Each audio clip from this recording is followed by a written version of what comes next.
Hey, what's up, everybody? So, coming to you today with the what's next on undefeated super welterweight contender Sebastian Fundora. This guy is a freak of nature. He is currently 6'5", 6'6", and it seems like he keeps growing every fight. That's why I say currently. But this guy fought in the co-feature of the Errol Spence and Danny Garcia fight. He ended up taking on former world title challenger Ahmed, excuse me. And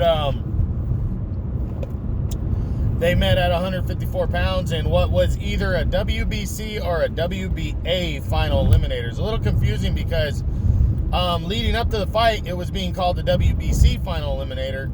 But then the night of the fight, when they announced it, it was announced as a WBA final eliminator. Now, Ahmed ended up being a replacement opponent just days before the fight. He was supposed to fight Jorge Cota instead, but Cota tested positive for Corona, so in stepped Ahmed. Now, I don't know what that did, if that shifted it to where it wasn't a WBC but a WBA eliminator instead.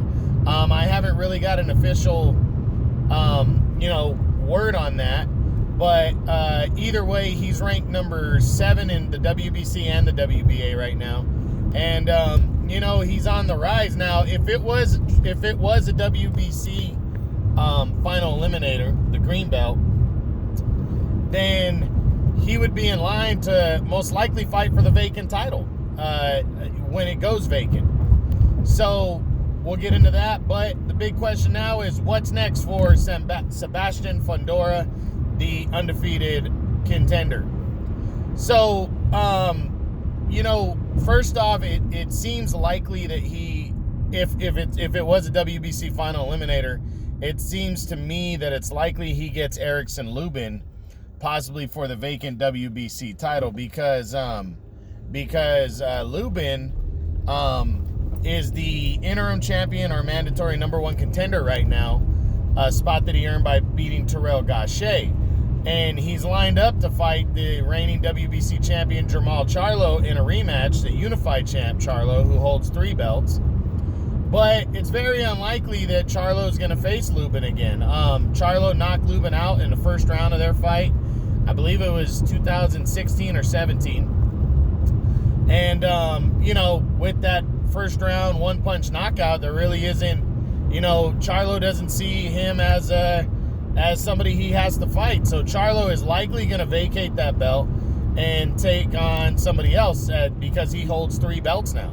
So Lubin, if Fundora became, if it was a final eliminator to get him a Lubin, another opponent, then I think it's likely these two guys could lock horns.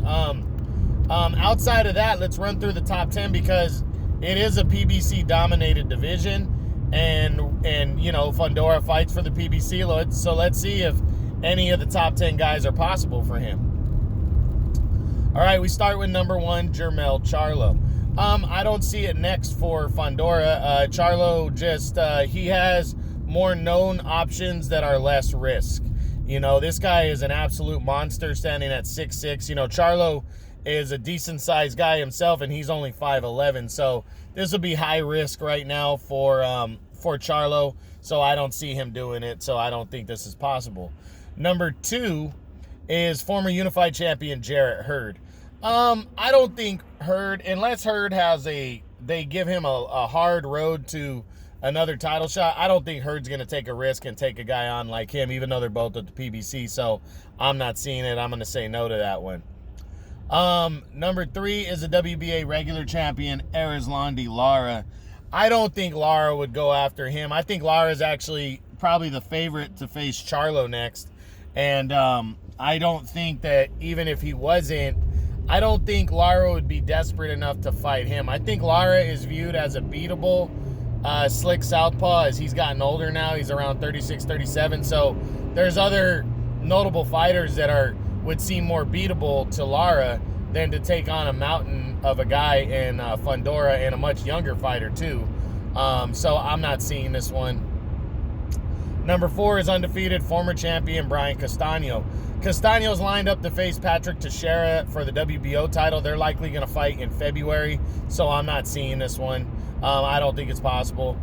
Number 5 is former unified champion Jason Rosario. This is an interesting one because this is kind of Rosario is the kind of opponent that Fundora should be fighting around this time if Rosario never went out and upset J. Rock Williams at the beginning of this year. Now, he went and got wiped out against Charlo in their unification bout. He's coming off a loss.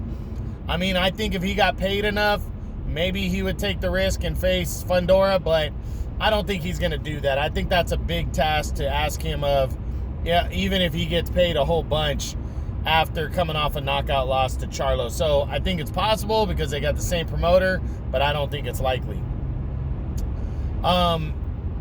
So he was number, He was number 5. So number 6 is Julian J. Rock Williams. J. Rock hasn't fought since that knockout to Jason Rosario in January. He's not going to take on a guy like Fundora. Not next. Fundora's been laying people out, and you know he's so big, and it's such a hard style to fight. No way J. Rock faces him. So I say no. Number 7 is former WBC champion Tony Harrison. Another one that I don't see. Harrison hasn't fought since he got knocked out against Charlo in December of last year, 2019. I don't think his first fight back would be against the guy the size of Fundora, so I'm going to say no. Number 8 is the WBO champion Patrick Teixeira. Patrick Teixeira is lined up to fight Brian Castaño in a mandatory title fight next, so not seeing this one. And then number 9 is Erickson Lubin. And like I said, I think if it was a true WBC final eliminator, I think it's likely that Lubin and Fundora fight each other for the vacant world title. I think that's very possible. So that could be next. So that's it in the top 10. The guy that I think is most possible is Erickson Lubin, if, of course, that was a WBC final eliminator for Fundora. If not, he's just going to have to keep knocking on the door by staying busy, staying active, and getting those knockouts and those impressive wins. He might end up becoming an avoided fighter, but, even avoided fighters, there's always going to be somebody who's willing to fight you.